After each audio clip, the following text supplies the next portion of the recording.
Samahan nyo ulit ako mag trim tayo ng aking bonsai dito sa aking garden. So kailangan nating i-maintain ang kanyang itsura para hindi tayo mahirapan kapag ito ay lumago na.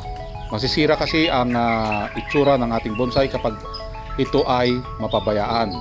So kailangan nating i-maintain ang kanyang itsura. Mabilis tubuan ang ating mga halamang bonsai dahil ang panahon ngayon ay nag-uulan na.